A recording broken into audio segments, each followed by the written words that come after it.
चमकपुर गांव में गोपाल नाम का एक लड़का रहता था। उसकी सौतेली माँ और बाप ने उसे घर से निकाल दिया था। उसकी सौतेली माँ ने सब कुछ अपने और अपने बच्चों के नाम पे कर रखा था और गोपाल को हिस्से के नाम पे 3 गायें दे रखी थी। गोपाल पढ़ा लिखा तो बहुत था, पर नौकरी ना मिलने के कारण उसने सोच लिया था कि वो अब उन तीनों गायें की खूब देख रेख करके उनसे जो दूध मिलेगा उसे बेच के अपना कारोबार चलाएगा।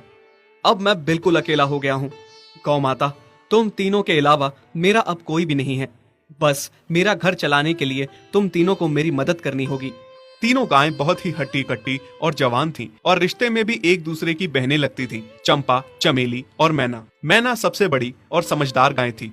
चंपा गर्भवती थी और चमेली को अभी अभी बच्चा हुआ था। वो दूध दे रही थी, जिसके दूध को बेच के गोपाल का थोड़ा बहुत घर चल रहा था। पर गोपाल को अब चंपा और मैना पे पूरा भरोसा था कि जब उनका बच्चा हो जाएगा तो वो खूब दूध देने लगेंगी और जिससे उसका कारोबार अच्छे से सेट हो जाएगा।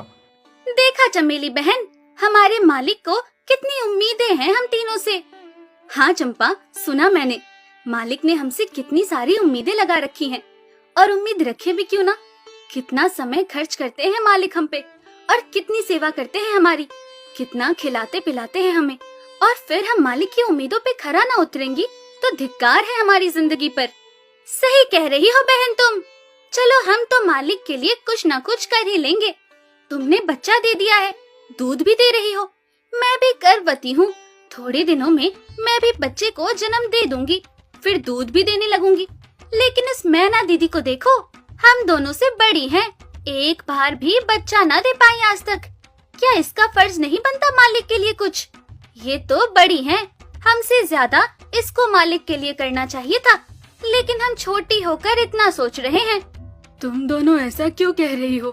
क्या गलत कह रहे हैं हम? सही तो कह रहे हैं। कितने सालों से बांझ पड़ी हो तुम। ऐसा कैसे कह सकती हो तुम? बच्चा देना ना देना मेरे हाथ में थोड़े ना है। मैं भी तो माँ बनना चाहती हूँ ना। मैं भी चाहती हूँ कि दूध दूँ और मालिक को मेरे दूध से कुछ फायदा हो। अरे तुम क्या बच्चा दोगी जो इतने सालों से नहीं दे पाई? तुम ये ख्वाब लेना बंद करो कि तुम बच्चा दोगी और तुम्हारे दूध से मालिक को कोई फायदा होगा।